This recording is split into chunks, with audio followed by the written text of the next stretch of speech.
dan 4 hal yang menjaminkan banyak rizki, bukan memudahkan rizki. Tolong Bapak Ibu hafal, 4 hal bukan menjaminkan rizki, bukan memudahkan rizki, tidak. 4 hal mendatangkan rizki kemari. Dan 4 hal bukan Allah kasih kemudahan berarti kita berjalan mencari rizki Allah kasih, tidak. Bukan dikasih kemudahan, tapi di mana saja kita ada, posisi kita di mana saja, Allah datangkan rizki kepada kita. Yang pertama, qiyamul lail, salat malam. Yang kedua, berbanyak istighfar waktu sahur. Kalau anda tidak salat malam, jangan tinggalkan istighfar waktu sahur. Waktu sahur kapan? Kira-kira 30 minit sebelum azan. Disitulah Allah sendiri memuji, Allah bangga dan senang terhadap orang yang sahur. Sampai ulama berkata, tidak ada ibadah yang terbaik di waktu sahur selain istighfar. Jadi boleh baca Quran, boleh salat malam, boleh zikir, boleh apapun, tapi yang terbaik istighfar. Fokus hanya istighfar. Astaghfirullah wa atubu ilaih, termasuk istighfar Allahumma anta rabbi la ilaha illa ant, yang Bapak Ibu tahu sayyidul istighfar, yang terutama, yang paling luar biasa. Allahumma anta rabbi la ilaha illa anta khalaqtani wa ana abduka wa ana ala ahdika wa wa'dika mastata'at a'udzu bika min syarri ma sana'at abu'u laka bi ni'matika alayya wa abu'u bi dhanbi faghfirli fa innahu la yaghfiru adh-dhunuba. Ya Allah, kalau kita fahami doa ini luar biasa. Oleh karena itu kata Rasulullah, barang siapa yang membaca sayyidul istighfar, kemudian di malam hari dengan keyakinan dia meninggal habis baca istighfar, masuk surga.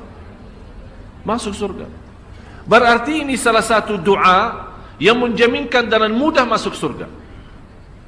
Jadi 4 hal yang mendatangkan rizki, bukan kita mencarinya, dia yang datang kemari. Apalagi saat mencari lebih mudah.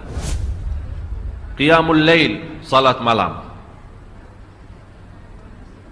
Tapi dalam bahasa, mohon maaf Bapak Ibu, dalam bahasa Arab disebut qiyamul lail, bukan salat. Tapi kalau diterjemahkan dalam bahasa kita salat. Tapi kenapa di situ qiyamul lail? Diberikan qiyamul lail, qiyam artinya berdiri, berarti lama. Saking lama berdiri dikaitkan jadi qiyamul lail. Qumil laila ya ayyuhal muzammil. Apa terus? Qumil lail, berdirilah saat malam. Berdirilah, bukan salatlah malam, tidak, berdirilah malam hari. Itu dahsyatnya di situ berdiri. Qiyamul lail. Yang kedua, berbanyak istighfar. Yang ketiga, berbanyak sedekah. Sebenarnya bukan istilah berbanyak sedekah. Kadang-kadang orang bersedekah 100 juta, udah saya sudah bersedekah 100 juta. Bukan itu. Bukan yang dimaksud berbanyak sedekah itu dari sisi uang itu banyak atau sedikit, bukan.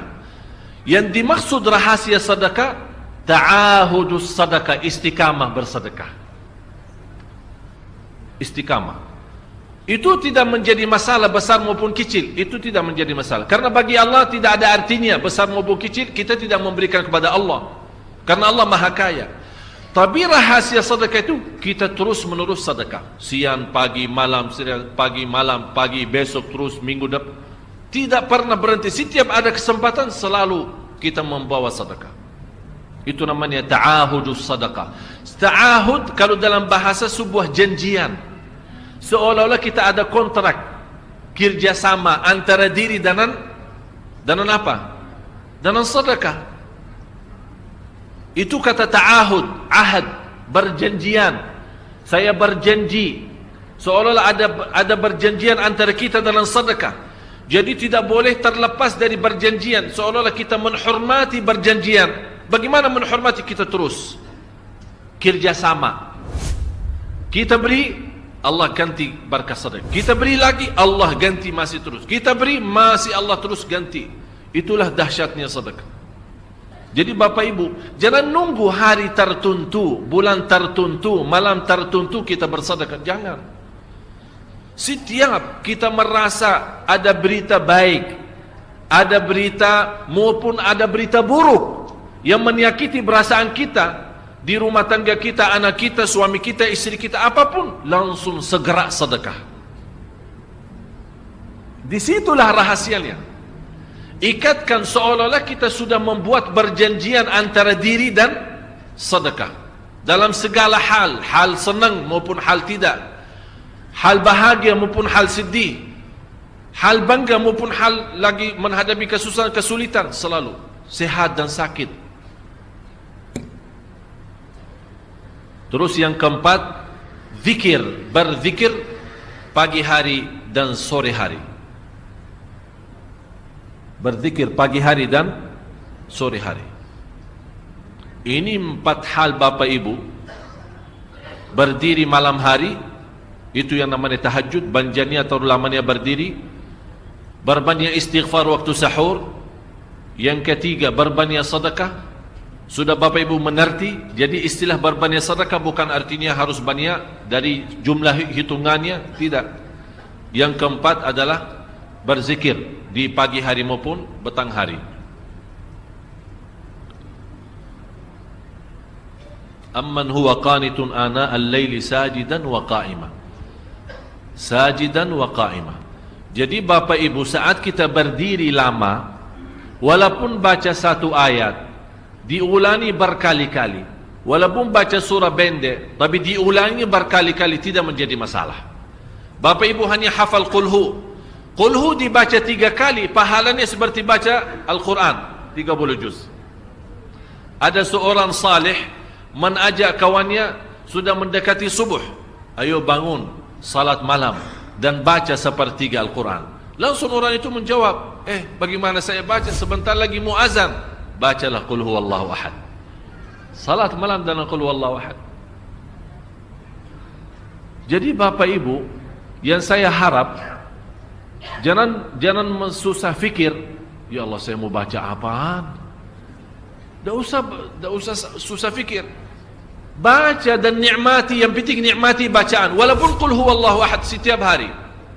Kalau kita pusing baca, Allah tidak akan pusing mendengar. Malah Allah paling senang mendengar bisikan bacaan dan bisikan doa kita malam hari.